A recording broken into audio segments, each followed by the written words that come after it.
Chosen One, welcome back. They didn't just want to see you fall. They wanted exclusive access, real-time surveillance, and a front row seat to your collapse.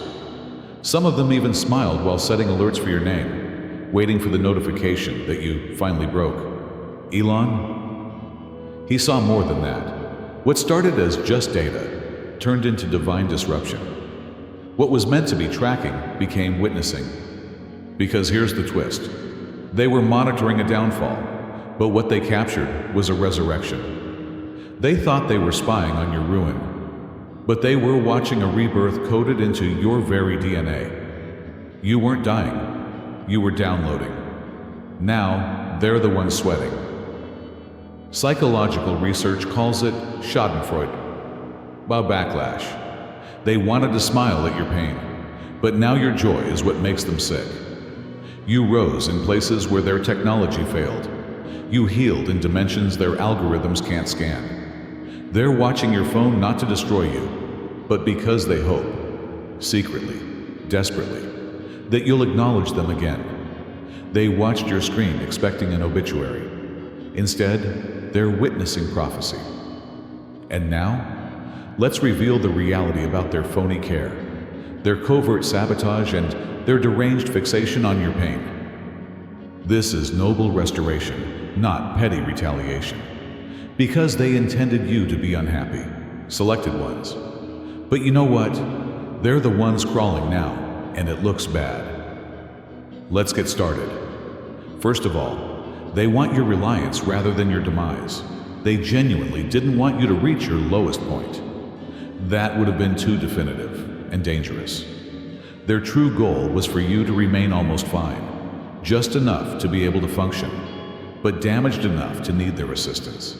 In order to continue playing the role of rescuer, while really being the one who started the storm, they needed you to remain emotionally unstable, dependent, and yet approachable.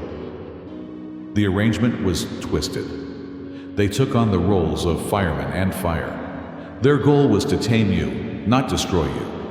That's why they would instantly become friendly once you tried to distance yourself.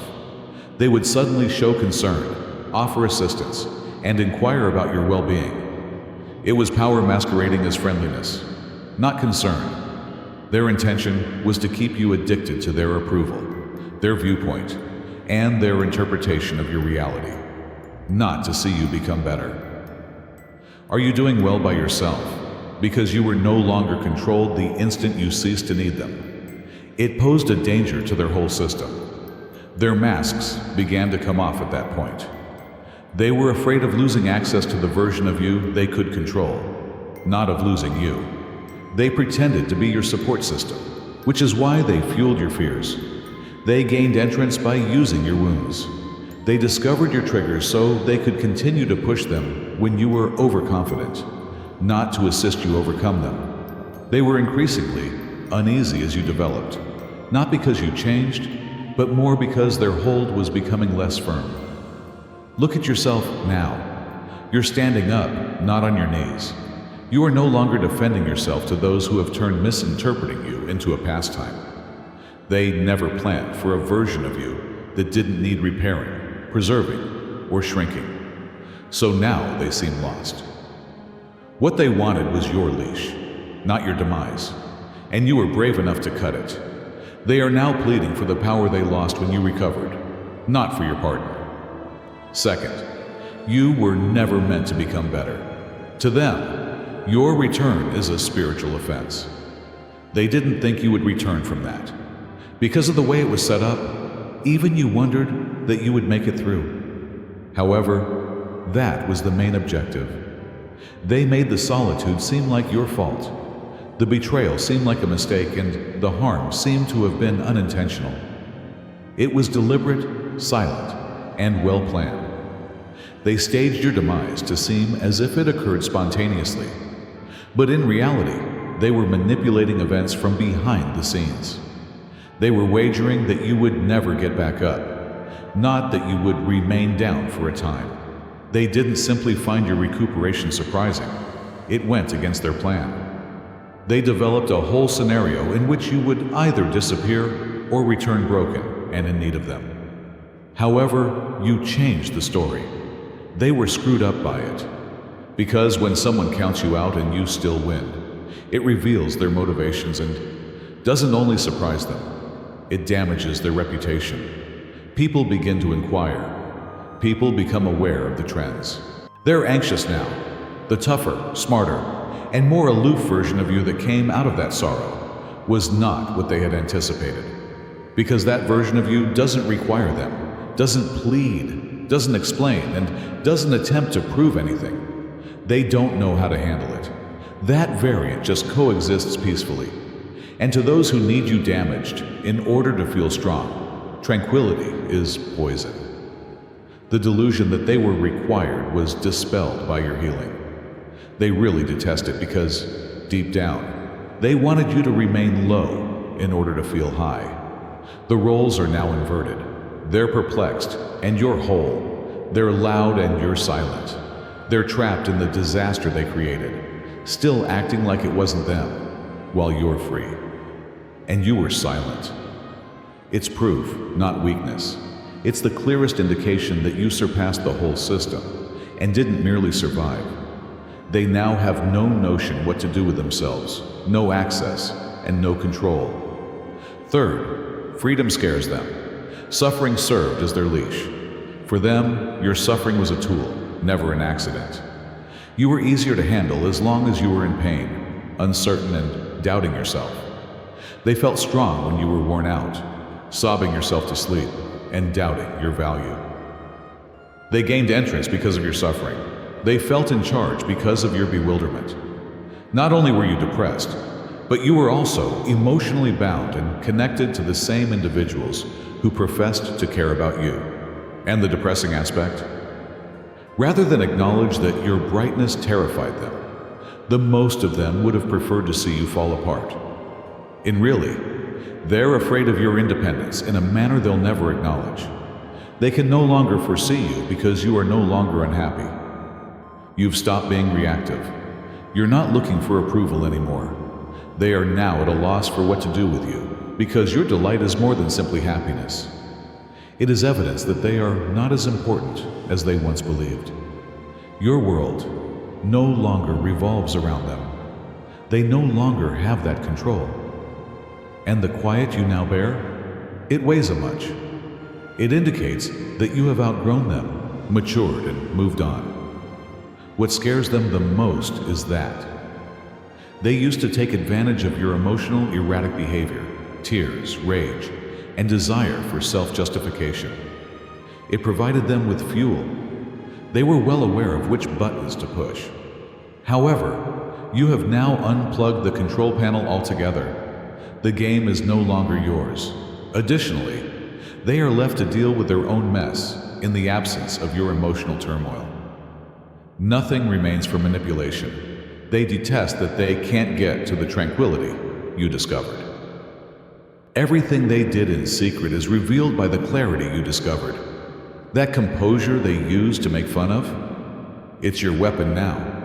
You don't need to speak louder. Your presence in perfect harmony says 1,000 words. The point of return was past when you healed. Additionally, they are mired in the past and attempting to resurrect a conflict that ended without them. Your liberty is noisy, and they didn't say anything? That's how defeat sounds.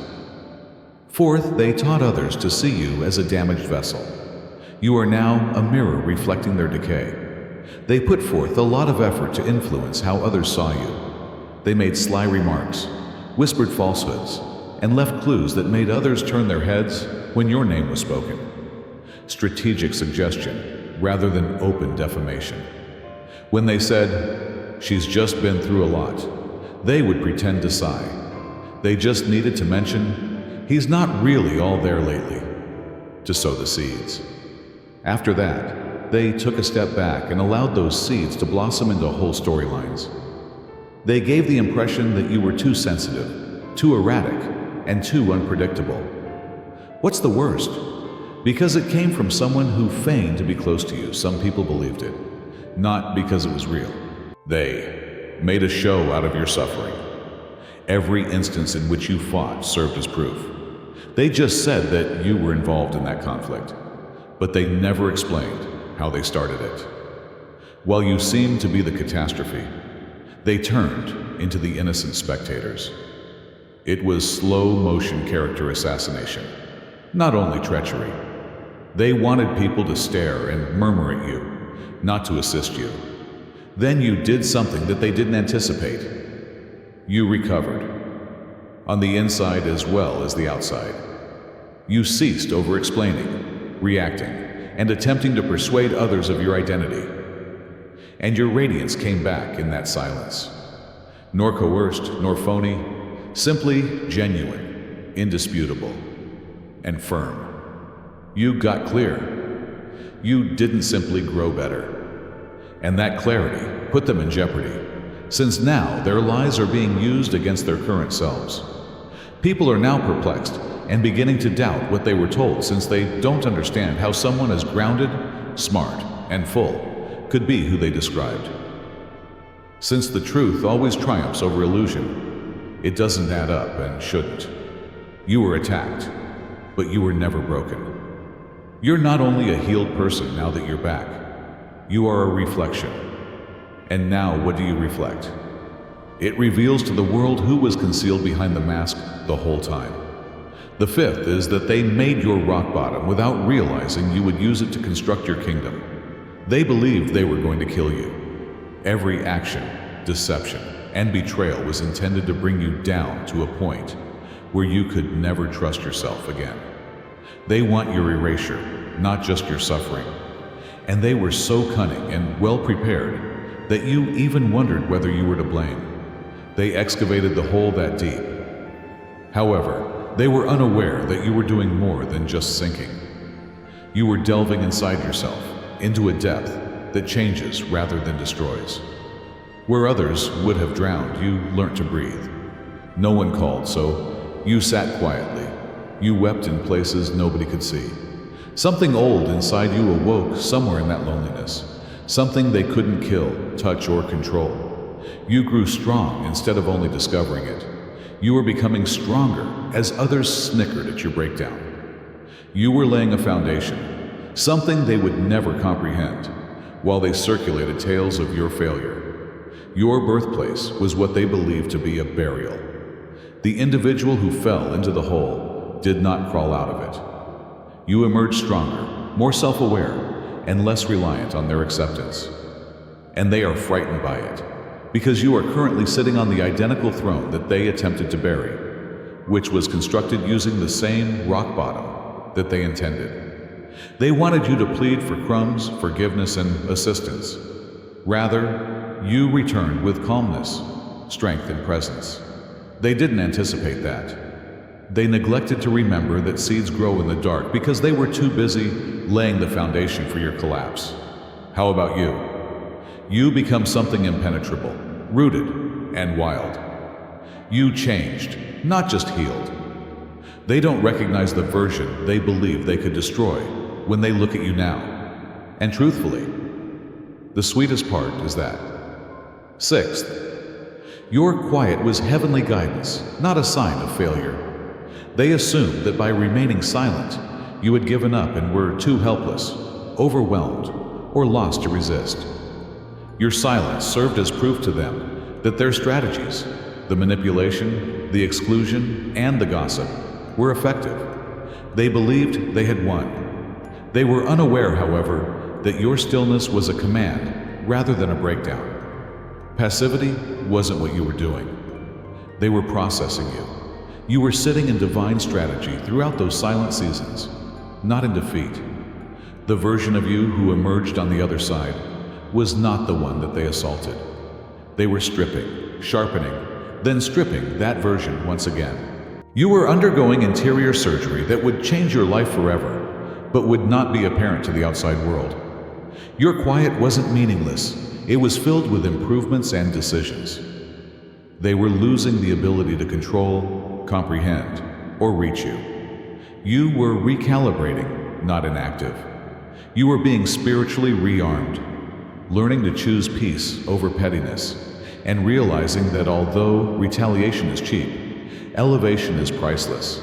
All the while, they were out there trying to provoke you, waiting for your breakdown, and waiting for your frantic reply. You ignored them because they had stopped registering on your new frequency, not because you were afraid.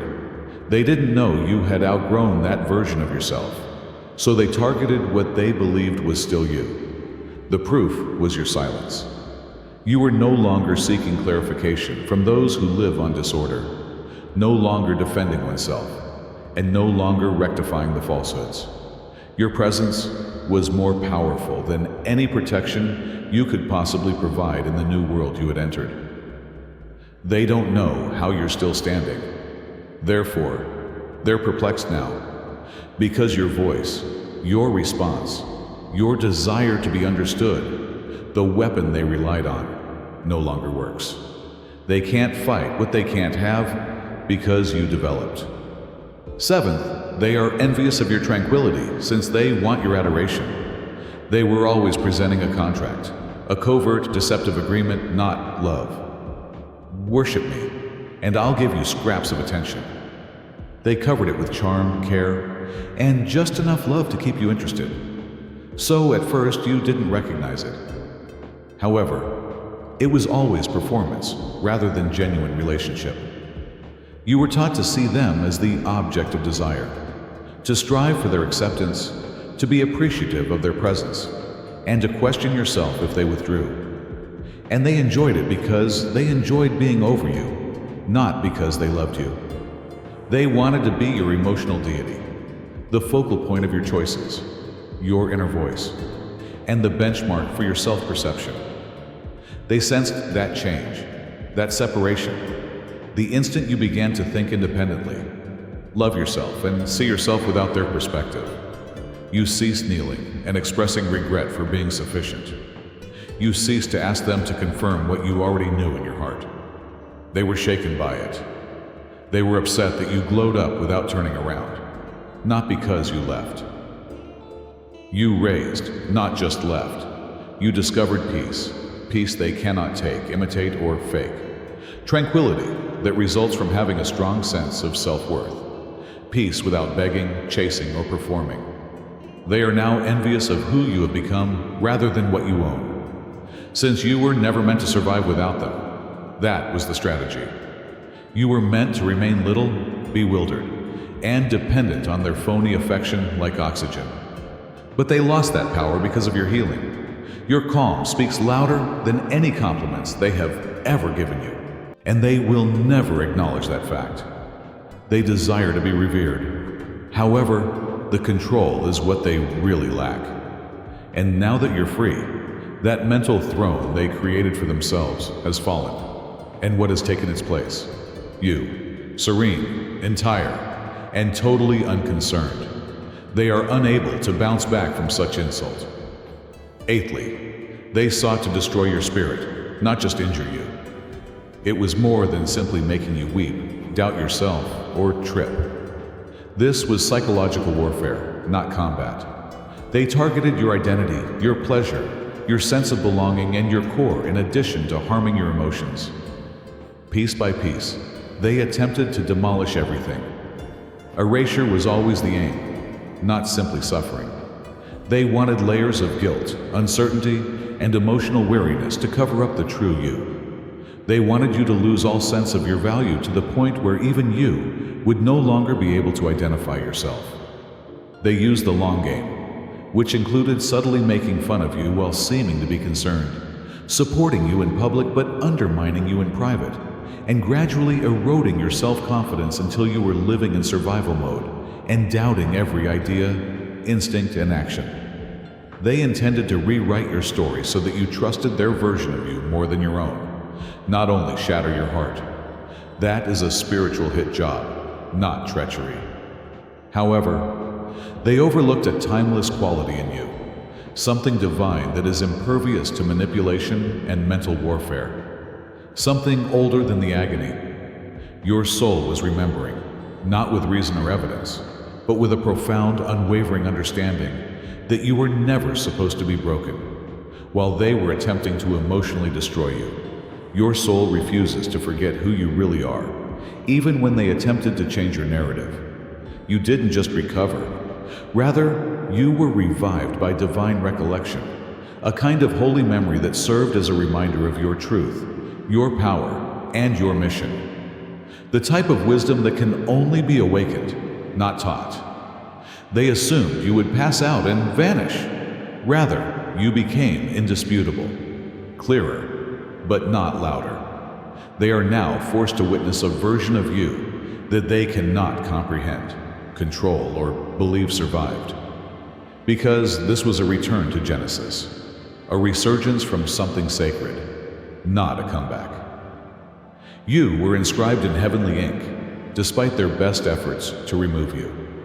Furthermore, certain names are unavoidable. The ninth is that you are their karmic example after being their test subject. They never considered you a human being. They saw you as a conundrum to be solved, an experiment. They calculated just how much it would take to break you, saw how you responded, and tracked how far they could push you. Each test was intentional, pushing your bounds a little further each time, with a mild here and a jab there. They believed that you would fall and break under the strain of their manipulation if they put just enough pressure. You were only information to them, a specimen they could examine, use, and then destroy when you were no longer useful. However, they were unaware of how resilient you were. They were unwittingly laying the groundwork for you while they believed they were testing you. Every hardship, betrayal, and painful situation was subtly advancing your development. You were strengthened, sharpened, and made more self-aware by what they thought would kill you. You were fashioned by them, not broken, not in the manner they anticipated. You are now the case study they will never forget. They hoped that you would fail, show vulnerability, and serve as a warning about brokenness.